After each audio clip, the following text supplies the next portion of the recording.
All right, let's move over to a flyweight fixture here between Andre Lima, who comes in at minus 600. He goes up against Kevin Borjas, who comes in at plus 450. The 11-0 Andre Lima is only 27 years old, and it's very bumming that he has only had he's had three scheduled fights since March of last year. All of them have fallen through, and now he finally gets to step foot into the cage this weekend, knock on wood, and he's looking to build upon that submission victory over Daniel Borjas. That was a very impressive performance where he beat Borjas pillar to post for about 12 minutes or so, I believe it was, before he eventually got that submission spot and forced the tap. Coming into the UFC, I mainly thought of him as a Muay Thai specialist. He had very good kicks, good movement, threw with a lot of power, but there were some qualms that I had with his game that he continues to prove me wrong about with each performance, and I'm very impressed by it, right? One of the qualms that I had was that I didn't think his grappling was all that great, but he's clearly shored that up to the point that he can, find submissions and find good grappling positions to grind guys out from the top position. The other qualm that I had with him was his cardio. But he's showcased in recent fights that he can go into deep water and outgrind opponents with grappling if he needs to, or even find the finishes like he did against Daniel Borjas. So he is improving at a very steady rate. He's very dangerous. Like I said, slick Muay Thai, very good kicks, loves to torch the lead leg of his opponents, but his ability to mix in the grappling makes him such an all-around threat that it's very hard to game plan for a guy that's as dangerous as he is, right? And he's disciplined too. He's not a wild fighter by any means. He picks his shots well.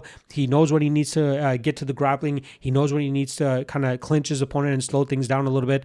I like everything about his game, and he's one of the few fighters that has really been able to turn my perception of them based on what they've been able to show to me in the cage. And I'm a fan of him now. I'm very much looking forward to seeing how far he can take this thing. Now, he's going up against Kevin Borjas, who is unfortunately struggling in the UFC. He got into the UFC through the Contender Series, pulled off a big upset. I believe the guy's name was Victor Diaz. He stifled the grappling of Diaz, beat him up on the feet, outstruck him, won that fight on the scorecards, got his way into the UFC. Unfortunately for him, he was forced to fight Joshua Van in his first UFC fight, and we obviously know how that ended up going.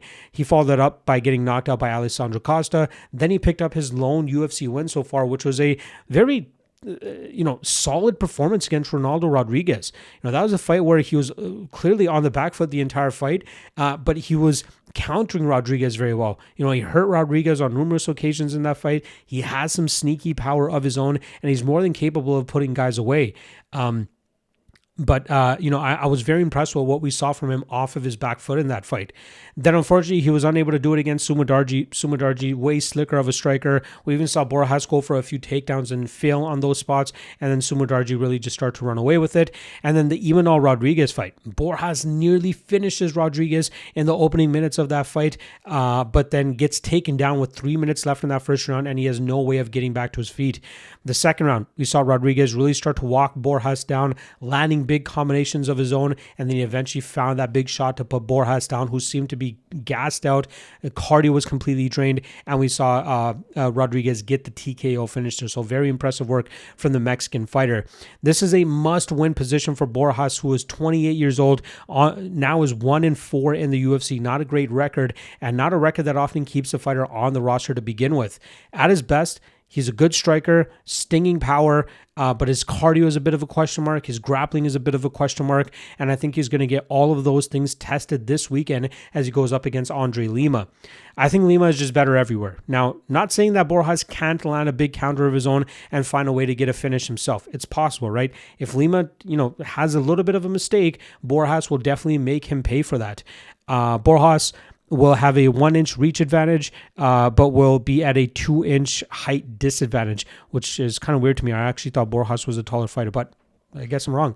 Either way, like I said, I think Lima will be dictating the pace of this fight. I think he'll be the faster fighter. I think he'll chew up the lead leg of Borjas. And then I think at opportune moments, we'll see Lima drag this fight to the ground. And I think we'll see him actually dominate Borjas on the ground, so much so to the point that he adds another finish to his UFC career. So I don't mind the plus money under 2.5. I think this will be a violent fight.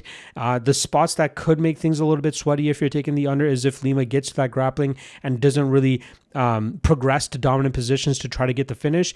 But given the style that I expect him to come with here, I think he'll slow Borjas down, get him to the ground, and then eventually find a TKO or a submission there. So I'm going to go Lima. I don't mind him as a parlay piece either. I think he gets the finish, but the under 2.5 probably wouldn't be a bad spot considering that it's plus money, and both these guys are very violent strikers as well. So like I said, official prediction will be Andre Lima.